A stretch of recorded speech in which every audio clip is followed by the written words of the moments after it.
hungry arms, wild hungry arms, give me all the love I need. Bonjour à tous et bienvenue sur cette nouvelle vidéo. Aujourd'hui je vais vous parler des films qui vont sortir donc en février 2017 et comme d'habitude je vais donc vous présenter seulement 2 films par semaine.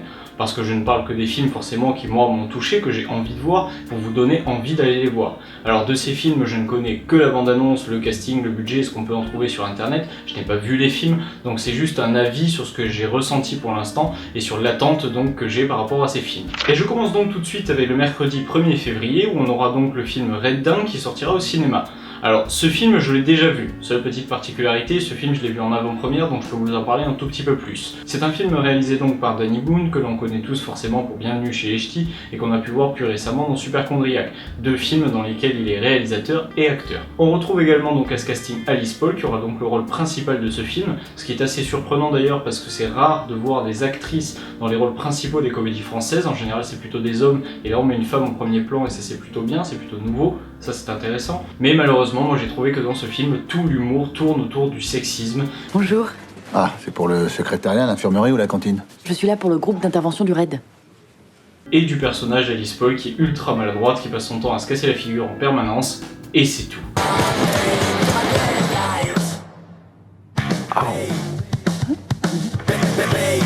Toutes les situations comiques tournent autour de ça et pour moi ça ne suffit vraiment pas à faire un film. On se contente de la facilité de faire un film bien potache à l'humour bien lourd avec juste un personnage qui tombe en permanence. Et c'est tout.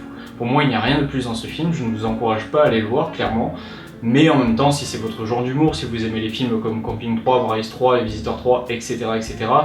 vous serez forcément séduit par Red Dawn parce que c'est vraiment ce genre de film. Voilà, je sortirai très prochainement une critique donc, sur ce film, peut-être même quelques jours avant la sortie vu que je l'ai déjà vu, et où je vous dirai un petit peu plus ce que j'en pense. Et pour le deuxième film donc du 1er février, j'ai donc choisi Jackie, un film avec Natalie Portman dans le rôle principal. Alors Natalie Portman forcément c'est une actrice qu'on adore, que l'on a pu voir dans Black Swan, Star Wars ou encore V pour Vendetta qui est pour moi son plus grand rôle.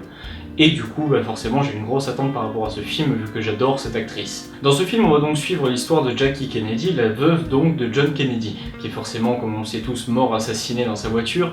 Et par la suite, donc, sa femme va devoir rester quelque temps la première dame du monde, quelqu'un qui est très regardé et qui va devoir essayer de montrer l'exemple à la population des États-Unis. Les gens aiment croire aux contes de fées.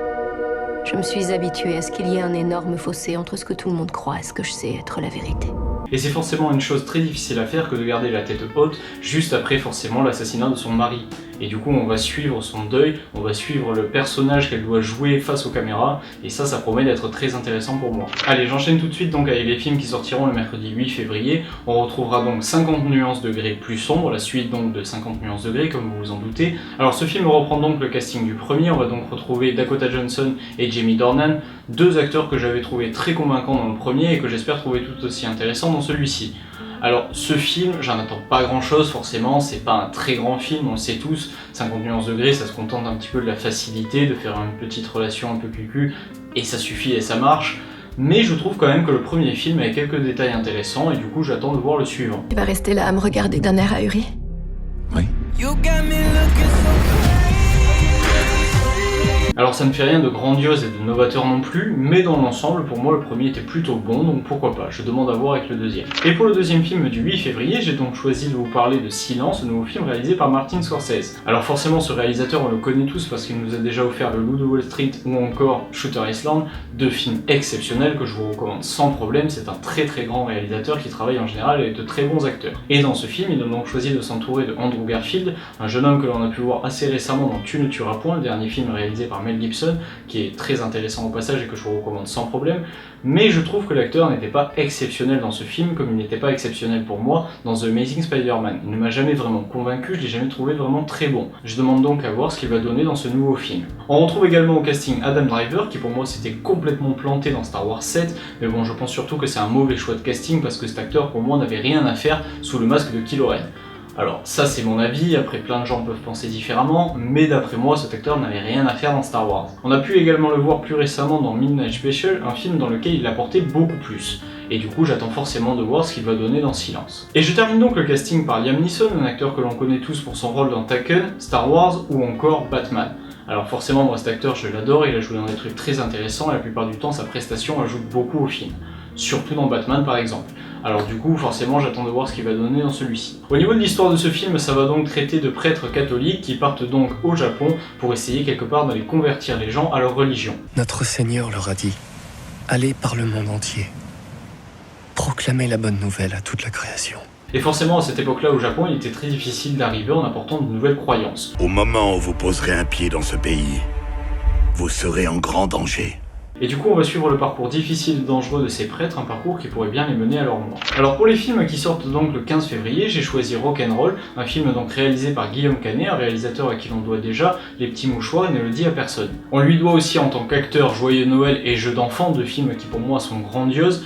Jeux d'enfants d'ailleurs dans lequel on va retrouver Marion Cotillard qui sera donc sa partenaire sur ce film. Marion Cotillard elle aussi forcément on la connaît très bien parce qu'elle a joué dans La Môme, Batman, Jeux d'enfants donc également, et énormément de films très intéressants. Dans ce film on va donc suivre l'histoire de Guillaume Canet lui-même, interprété donc par lui-même forcément, et donc l'histoire de cet homme qui quelque part arrivé à ses 43 ans se rend compte qu'il est un petit peu tombé dans l'oubli et que ce n'est plus un acteur de premier plan.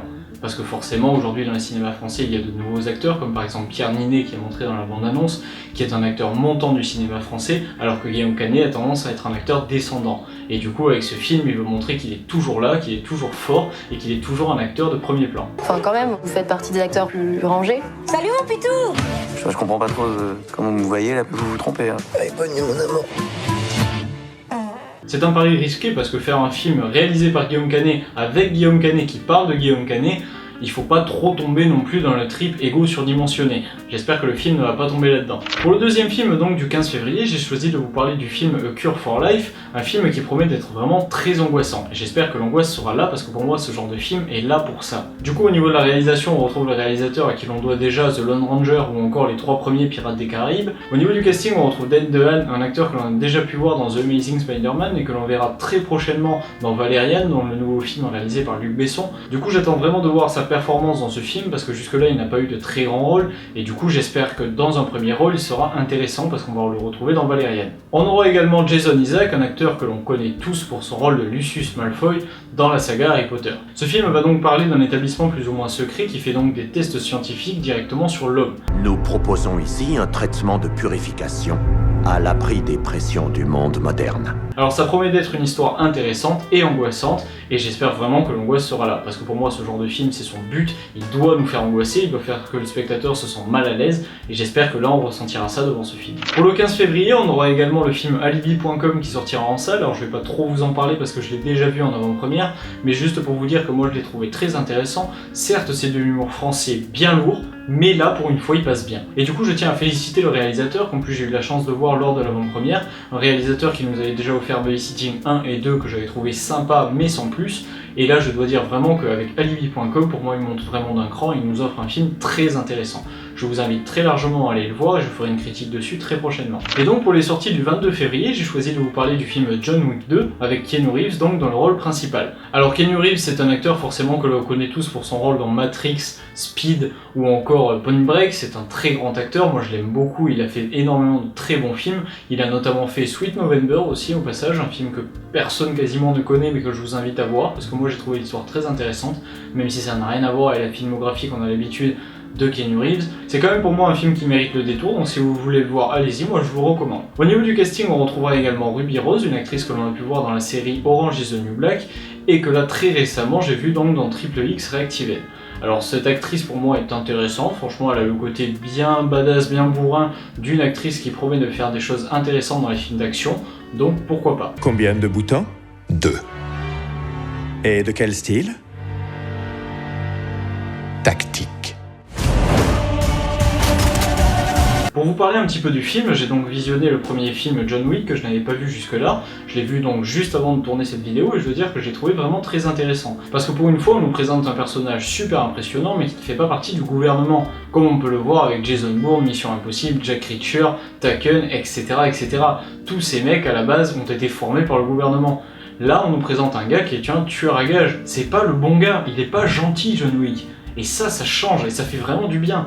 Parce que certes, là, il entreprend une mission quelque part pour venger sa femme dans le premier volet, mais c'est pas pour faire le bien non plus, c'est de la vengeance pure et simple. Et du coup, c'est un personnage très attachant, très intéressant, avec une histoire bien à lui, un petit peu comme Jack Reacher quelque part, qui nous avait présenté un personnage tout nouveau, avec une histoire très intéressante. Alors j'espère que ce deuxième volet de John Wick ne fera pas l'erreur qu'a fait Jack Reacher en nous proposant juste un film où le personnage se contente de courir partout et de casser des gueules, parce que si c'est ça, pour moi c'est inintéressant. Franchement, Jack Reacher, Never Go Back pour moi n'a aucun intérêt. Ce film, vous pouvez l'oublier, ne le regardez jamais, franchement c'est inintéressant. C'est juste un gars qui se contente de courir et de taper sur des mecs. Et ça, pour moi, ça suffit pas à faire un film.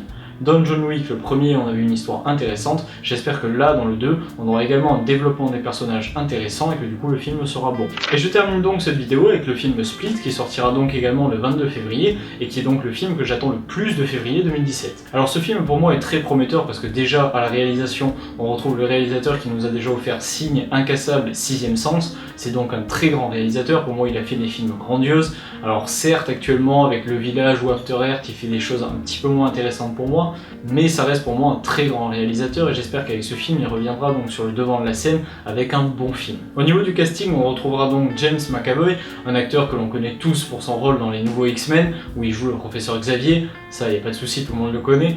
Et en plus de ça, il a fait le film Wanted, dans lequel je l'ai trouvé également très intéressant. Donc c'est un acteur que j'aime bien, et avec un réalisateur que j'aime bien, c'est donc très prometteur forcément. Dans le second rôle, on retrouvera donc Anya Taylor-Joy, une actrice que j'ai trouvé vraiment très intéressante dans le film Morgan. Alors le film en soi, je l'ai pas trouvé très bon, mais cela dit, l'actrice était vraiment très intéressante, elle apportait beaucoup au film, et du coup j'attends de voir ce qu'elle va donner dans celui-ci. Au niveau de l'histoire de ce film, on va donc parler d'un personnage qui est schizophrène, qui a donc des troubles mentaux et plusieurs personnalités, et qui va donc plus ou moins pouvoir faire n'importe quoi. Franchement, avec la bande-annonce, on s'attend à quelque chose d'intéressant, avec un personnage complètement psychotique qui fait n'importe quoi. Je m'appelle Hedwig, j'ai des chaussettes rouges. Tu as quel âge? 9 ans. Mais avec ce film, on ne peut pas s'attendre à quoi que ce soit, parce qu'il peut partir dans n'importe quel sens. Regarde! Là, elle est fermée. Là, elle est ouverte. T'as cru que c'était une vraie fenêtre? Et que tu pourrais t'en aller? Avec un personnage schizophrène comme celui qui nous est présenté, on peut s'attendre à absolument tout. Et du coup, j'attends vraiment de voir ce film et ce qu'il va donner. Voilà, c'est donc tout pour les films de février 2017. J'espère vous avoir donné envie d'aller voir les films que je trouve intéressants. On se retrouve très vite donc pour les critiques de ces films. En attendant, pensez à vous abonner et à partager la vidéo. Vous pouvez me dire ce que vous en avez pensé dans les commentaires. À bientôt, ciao!